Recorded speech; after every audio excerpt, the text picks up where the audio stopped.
जय श्री कृष्णा। राधे राधे। कार्तिक मास स्नान कथाओं में आज हम सुनेंगे गोपाष्टमी की कथा। आज कार्तिक मास शुक्ल पक्ष की अष्टमी तिथि है। आज के दिन भगवान श्री कृष्ण और गायों की पूजा का विशेष महत्व होता है। इसी कारण से आज हम भगवान श्री कृष्ण की बाल लीलाओं में से ही एक बहुत मनोहर लीला कथा के रूप में सुनेंगे, जिसे गोपाष्टमी पर्व के तौर पर व्रत कथा के रूप में भी सुना जाता है। आइए कथा सुनते हैं। भगवान श्री कृष्ण अपनी बाल्यावस्था में जब अपने उम्र के 6 वर्ष में प्रवेश किए, तब वे नित्य प्रति बछड़ों को चराने के लिए जाया करते थे। परंतु 6 वर्ष में प्रवेश करने के बाद अचानक एक दिन उन्होंने मैया से कहा कि यशोदा मैया, अब हम बड़े हो गए हैं। लल्ला की ये बात सुनकर मैया यशोदा बोली कि अच्छा लल्ला, तुम बड़े हो गए हो तो बताओ अब हम क्या करें। तब भगवान अपनी मीठी मुस्कान से बोले कि मैया, अब तो हम जब बड़े हो गए हैं तो हम बछड़े चराने क्यों जाएं, हम बड़ों की तरह गैया चराने जाएंगे। मैया ने पहले तो कुछ नानुकुर की, फिर भगवान ने उन्हें अपनी मीठी मुस्कान और अपनी सुंदर सुंदर बाल लीलाओं से खूब रिझाया, मैया को मनाया। तो मैया ने कहा ठीक है, मगर बाबा से पूछ लेना। मैया के इतना कहते ही भगवान झटपट दौड़ पड़े और पहुंच गए नंद बाबा के सामने और उनसे पूछने लगे कि बाबा, अब तो हम बड़े हो गए हैं, क्या हम गैया चराने जा सकते हैं। बाबा ने कहा, लाला, अभी तुम बहुत छोटे हो, अभी तुम बछड़े ही चराओ, थोड़े और बड़े हो जाओ तब गैया चराना। भगवान ने थोड़ा हठी मजाक रखते हुए कहा, बाबा, अब मैं बछड़े नहीं गैया ही चराऊंगा। जब भगवान नहीं माने तब आखिरी में थक आकर नंद बाबा ने कहा, ठीक है मेरे लाल, तुम पंडित जी को बुला लाओ, वे गौचारण का मुहूर्त देखकर बता देंगे। बाबा की बात सुनकर भगवान झट से तुरंत दौड़ते हुए पंडित जी के पास पहुंच गए। भगवान पंडित जी के पास पहुंचकर बोले, पंडित जी, आपको बाबा ने बुलवाया है गौचारण का मुहूर्त देखने के लिए।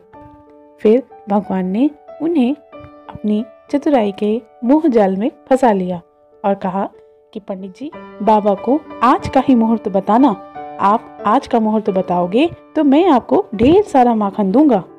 पंडित जी भी भगवान की इस मोह लीला में अच्छे से फंस गए और उन्होंने हामी भर दी। पंडित जी नंद बाबा के पास पहुंचे और नंद बाबा के सामने बार बार पंचांग उलट पुलट कर देखने लगे। बार बार गणना करते, फिर कुछ सोचने लगते, फिर गणना करते, फिर कुछ सोचने लगते। नंद बाबा को पंडित जी की ये हरकतें कुछ अच्छी न लगी। तब उन्होंने पंडित जी से पूछा कि पंडित जी, क्या बात है, आपको क्या समस्या है, कोई परेशानी की बात हो तो बताइए। पंडित जी तो इसी बात के इंतजार में थे। तुरंत ही पंडित जी ने कहा, क्या बताएं नंद बाबा, गौचारण का मुहूर्त सिर्फ और सिर्फ आज का ही निकल रहा है। यदि आज के इस मुहूर्त को छोड़ा गया तो अब पूरे 1 वर्ष तक कोई दूसरा मुहूर्त नहीं निकलेगा। पंडित जी की ये बात कहने पर नंद बाबा के सामने भगवान श्री कृष्ण को उसी दिन गौचारण के लिए जाने से रोकने का और कोई उपाय न शेष रहा और उन्होंने भगवान को गौचारण ले जाने के लिए स्वीकृति दे दी। भगवान स्वयं जिस समय जो भी कार्य करें वही समय शुभ मुहूर्त बन जाता है। उसी दिन से भगवान ने गौचारण आरंभ किया और वह शुभ तिथि थी कार्तिक मास शुक्ल पक्ष की अष्टमी। भगवान के गौचारण आरंभ करने के बाद से ही यह तिथि गोपाष्टमी कहलाई। इसके बाद माता यशोदा ने अपने लल्ला को खूब सजाया, तैयार किया और जैसे ही मैया अपने लल्ला के पैरों में जूतियां पहनाने लगी तो लल्ला ने मना कर दिया और कहा, मैया, जब हमारी गैया पैरों में जूतियां नहीं पहनती तो भला मैं कैसे पहन सकता हूँ। यदि तुम मुझे जूतियां पहनाकर भेजना चाहती हो तो तुम इन सभी के पैरों में जूतियां पहना दो, वरना मैं भी जूतियां नहीं पहनूंगा। इसी कारणवश भगवान जब तक वृंदावन में रहे तब तक उनके पैरों में कभी भी जूतियां नहीं रहीं। आगे आगे गैया और उनके पीछे बांसुरी बजाते हुए भगवान, उनके पीछे उनके बड़े भैया बलराम और श्री कृष्ण के यश का गान करते हुए ग्वाल गोपाल इस प्रकार विहार करते हुए सभी ने वन में प्रवेश किया। तभी से गोपाष्टमी के दिन और उसके अलावा जब तक भगवान वृंदावन में रहे तब तक भगवान के गौचारण के लिए बाहर जाने की परंपरा आरंभ हुई। जब भगवान गौएं चराते हुए वृंदावन जाते, तब उनके कोमल चरणों से वृंदावन की भूमि पवित्र हो जाती। वह वन गौओं के लिए हरी भरी घास से युक्त तथा रंग बिरंगे पुष्पों की खान बन गया था। तभी से गोपाष्टमी के दिन प्रत्येक वर्ष गौओं की परिक्रमा तथा उनका चारण कराने की परंपरा है।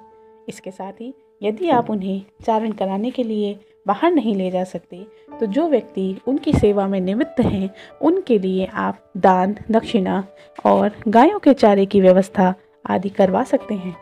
हे भगवान श्री कृष्ण, जैसे आपने गायों के ऊपर अपनी कृपा दृष्टि बनाई हुई है, उसी प्रकार आपकी ये कथा सुनने वाले, बोलने वाले और हुकारा भरने वालों पर भी अपनी कृपा दृष्टि बनाए रखना। सभी का भला करना। बोलिए बाके बिहारी लाल की जय, गौ माता की जय। बोलिए राधे राधे।